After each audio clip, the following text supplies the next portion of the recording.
నమస్కారం. తాడేపల్లిగూడెం రూరల్ మండలంలో వివిధ అభివృద్ధి పనులను శాసనసభ్యులు బొలిశెట్టి శ్రీనివాస్ గురువారం ప్రారంభించారు. నవాబుపాలెం, జగన్నాథపురం, మాధవరం, అప్పారావుపేట, ఉప్పరగూడెం తదితర గ్రామాల్లో కొత్తగా వేసిన బీటీ రోడ్లు, సీసీ రోడ్లను ప్రజలకు అంకితం చేశారు. ప్రధానమంత్రి నరేంద్ర మోడీ, ముఖ్యమంత్రి నారా చంద్రబాబు నాయుడు, ఉప ముఖ్యమంత్రి పవన్ కళ్యాణ్ల సమిష్టి కృషితో గ్రామీణ రహదారులకు మహర్దశ వచ్చిందని ఎమ్మెల్యే శ్రీనివాస్ మాట్లాడుతూ అన్నారు.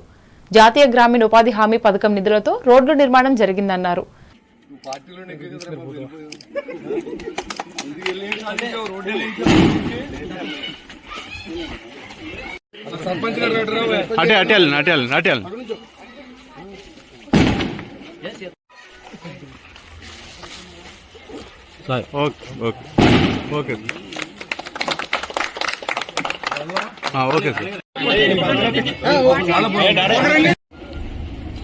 Okay sir.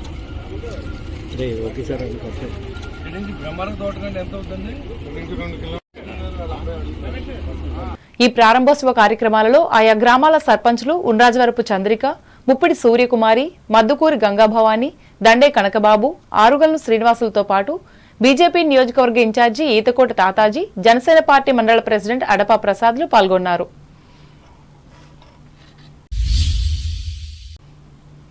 ఉండి నియోజకవర్గ పరిధిలోని ఆకివీడు మండలం గుమ్ములూరు గ్రామంలో విశ్వ విజ్ఞాన విద్య ఆధ్యాత్మిక పీఠం శ్రీ ఉమర్ ఆలీషా ఆధ్వర్యంలో బుధవారం చలివేంద్రాన్ని ప్రారంభించారు. ఈ సందర్భంగా ప్రముఖ ఈఎన్టీ వైద్యులు ఎస్ వెంకటరాజు మాట్లాడుతూ ఈ పీఠం ఏర్పడిన నాటి నుండి అనేక ఆధ్యాత్మిక, సామాజిక సేవా కార్యక్రమాలు నిర్వహించడం జరుగుతుందన్నారు. ఈ కార్యక్రమంలో ఈ ఆశ్రమ నిర్వాహకులు చిన్నంశెట్టి అప్పారావు, నాదం తాతయ్యలు పాల్గొన్నారు.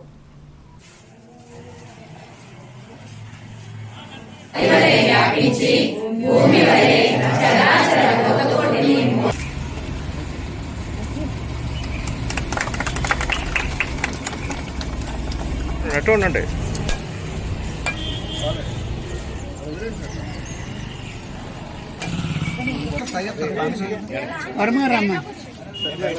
ఇలా చూడండి. మీ చేతుల గ్లాస్ మీకు ఇచ్చింది.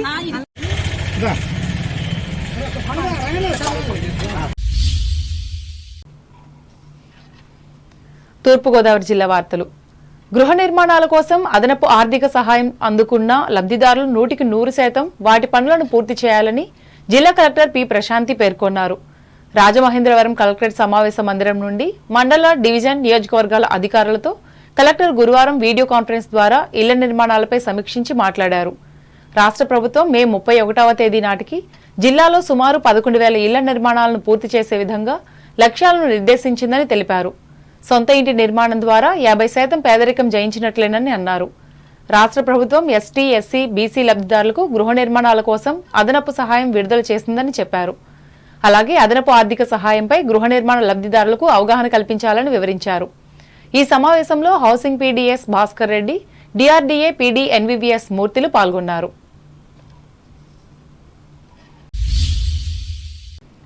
రాష్ట్రంలో సాంస్కృతిక కళల అభివృద్ధికి ప్రాధాన్యం ఇస్తున్నామని రాష్ట్ర సృజనాత్మకత, సంస్కృతి కమిషన్ చైర్పర్సన్ పొడపాటి తేజస్వి స్పష్టం చేశారు.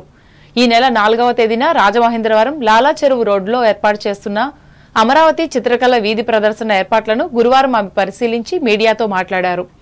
దేశవ్యాప్తంగా వివిధ రాష్ట్రాల్లో ప్రదర్శిస్తున్న కళా ప్రదర్శనలను అధ్యయనం చేశామని తెలిపారు.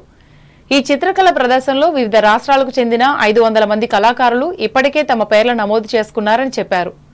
ప్రజలు ఈ ప్రదర్శనకు తరలివచ్చి కళాకారులకు ప్రోత్సాహాన్ని అందించాలని విజ్ఞప్తి చేశారు.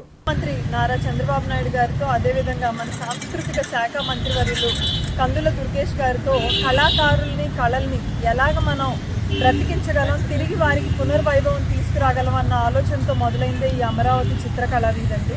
స్థితి నుంచి మనం ఎలాగైనా కూడా మన స్టేట్ని మళ్ళీ నెంబర్ 1గా తయారు చేయాలి. ఆర్టిస్టులు అందరూ మన స్టేట్ నుంచి వేరే స్టేట్కి వెళ్ళి వాళ్ళు అవకాశాలు వెతుక్కోవడం కాదు, పక్క రాష్ట్రాల నుంచి మన రాష్ట్రంకి వచ్చి అవకాశం కోసం ఎదురు చూసే పరిస్థితి రావాలి. ఈ పైన వర్క్ చేస్తుండగా ఇప్పుడు ఈ అమరావతి చిత్రకళా వీధి అనేది ఏదైతే ఉందో ఇది దాదాపుగా రేపు 500 నుంచి 600 మంది ఆర్టిస్టులు, చిత్రలేఖనం చేసే ఆర్టిస్టులు అందరూ కూడా వాళ్ళ ఆర్ట్ అంతా కూడా తీసుకుని వచ్చి ఏ క్లోజ్డ్ ఆడిటోరియంలోనో కాకుండా ఓపెన్గా మన స్ట్రీట్లో రాజమండ్రి, ఇప్పుడు మీరు చూస్తున్నారు కదా, ఇది లాలా చెరువు రోడ్డు, సెంట్రల్ జైల్ రోడ్ అంటారు. ఈ రోడ్లో ఓపెన్గా అందరికీ కూడా యాక్సెసిబిలిటీ పెడతారు, ఏ ఆడిటోరియంలోనూ పెడతారు. ప్రతి ఒక్కళ్ళకు కూడా కళల పట్ల ఆసక్తి కలిగేటట్టు ఓపెన్ ఎయిర్లో మనం ఈ ఎగ్జిబిషన్ని పెట్టుకోవడం జరుగుతుందండి. కాబట్టి రకాలైన ఫోక్ ఆర్ట్ కళాకారులు అందరూ రాబోతున్నారు.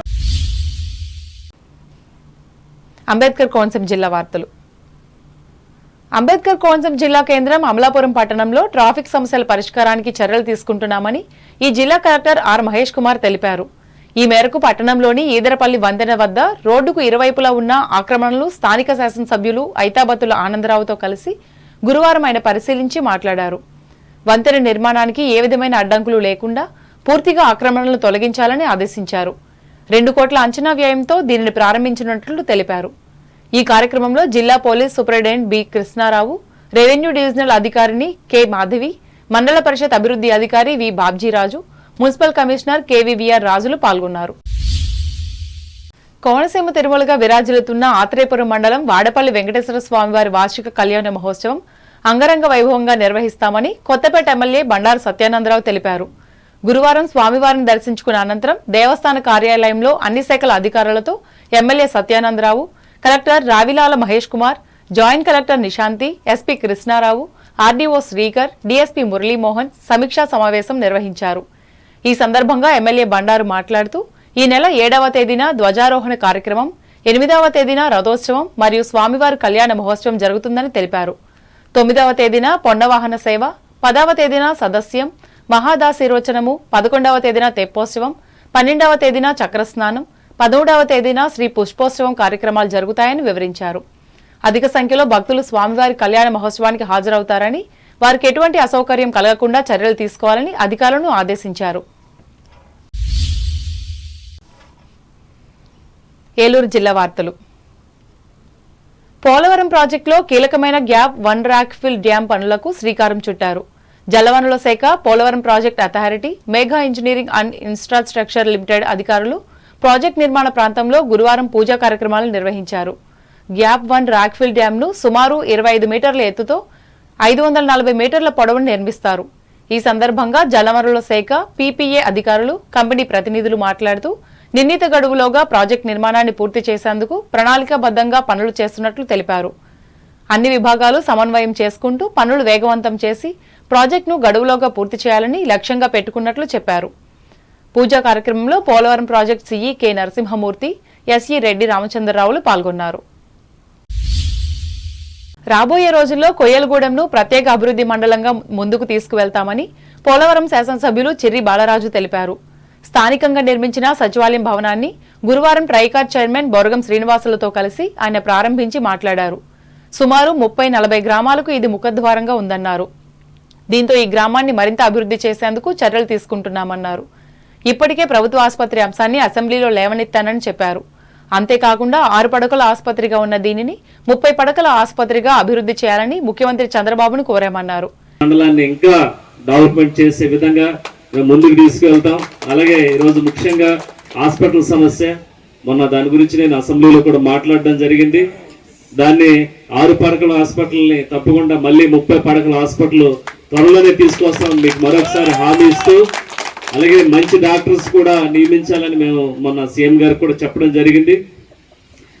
ఎందుకంటే దీనికి కోయిలగూడెం మండలానికి సంబంధించి 30-40 గ్రామాలకి ఇది ముఖద్వారంగా ఉంది. దీనికి సంబంధించి మంచి డాక్టర్స్ మీకు ఎప్పుడు కూడా 24 అవర్స్ అందుబాటులో ఉండే విధంగా, అలాగే మంచి వైద్యం అందించే విధంగా ప్రతి గ్రామంలో ఆశా వర్కర్లు, స్టాఫ్స్ ప్రతి ఫుల్ ఫ్లెడ్జ్డ్గా ఉండే విధంగా మేము చర్యలు తీసుకుంటున్నాం. ప్రతి ఒక్క విషయం మేము క్షేత్రస్థాయిలో పరిశీలన చేసాం. 7 సంవత్సరాల్లో ఏదైతే గ్రామాల్లో ఏ సమస్య ఉందో అనేది మేము అనర్గళంగా ప్రతి చోట కూడా మాట్లాడగలం. ఎందుకంటే మేము ప్రజలతో ఉన్నాం, ప్రజల కోసం ఉన్నాం, ప్రజల శ్రేయస్సు కోసం ఉన్నాం. కాబట్టి మీ అందరూ కూడా ఇదే విధంగా మీరు ముందుకు వెళ్ళాలని. ఈ కార్యక్రమంలో పలువురు అధికారులు, ప్రజాప్రతినిధులు పాల్గొన్నారు. వార్తలు ముగించే ముందు ముఖ్యాంశాలు మరోసారి. పశ్చిమ గోదావరి జిల్లాలో ఉపాధి హామీ పథకం ద్వారా పని కల్పించేందుకు సిద్ధమవుతున్న కార్యాచరణ మొగల్తూరు మండలంలో స్పష్టం చేసిన జిల్లా కలెక్టర్ నాగరాణి. తణుకు నియోజకవర్గంలో విజన్ 2047 సాధించేందుకు ప్రణాళికలు సిద్ధం చేయాలి. సమీక్షా సభలో అధికారులను ఆదేశించిన ఎమ్మెల్యే ఆర్మిల్లి, పర్యవేక్షించిన జిల్లా కలెక్టర్. పేద మహిళ ఉపాధికి దోహదపడే ప్రింటర్ను అందించిన తణుకు మానవతా స్వచ్ఛంద సేవా సంస్థ. దాతలను అభినందించిన సంస్థ రాష్ట్ర కన్వీనర్ డాక్టర్ రాధా పుష్పవతి. రాష్ట్ర ప్రభుత్వ ప్రతిష్టాత్మక కళారత్న అవార్డు గ్రహీత రసరాజును సన్మానించి అభినందించిన తణుకు రోటరీ క్లబ్. పాల్గొన్న ప్రముఖులు. తాడేపల్లిగూడెం రూరల్ మండలంలో వివిధ అభివృద్ధి పనులను ప్రారంభించిన ఎమ్మెల్యే బొలిశెట్టి. అదనపు ఆర్థిక సహాయం అందుకున్న గృహ నిర్మాణ లబ్ధిదారులు 100% పనులను పూర్తి చేయాలి. రాజమండ్రిలో ఆదేశించిన తూర్పుగోదావరి జిల్లా కలెక్టర్ ప్రశాంతి. రాష్ట్రంలో సంస్కృతికి కళల అభివృద్ధికి ప్రాధాన్యతనిస్తున్న ప్రభుత్వం. రాజమండ్రిలో ప్రకటించిన రాష్ట్ర సృజనాత్మక సంస్కృతి కమిషన్ చైర్పర్సన్ పొడపాటి. వాడపల్లి వెంకటేశ్వర స్వామి వార్షిక కళ్యాణ మహోత్సవాలను అంగరంగ వైభవంగా నిర్వహిస్తాం. వెల్లడించిన కొత్తపేట ఎమ్మెల్యే బండారు. అమలాపురం ట్రాఫిక్ సమస్యల పరిష్కారానికి చర్యలు తీసుకుంటామన్న అంబేద్కర్ కోనసీమ జిల్లా కలెక్టర్ మహేష్ కుమార్. పోలవరం డ్యాం పనులకు శ్రీకారం చుట్టిన యంత్రాంగం. పర్యవేక్షించిన ప్రాజెక్ట్ సిఇ నరసింహమూర్తి, ఎస్సి రామచంద్రరావులు. ఈ వార్తలు ఇంతటితో సమాప్తం. నమస్కారం.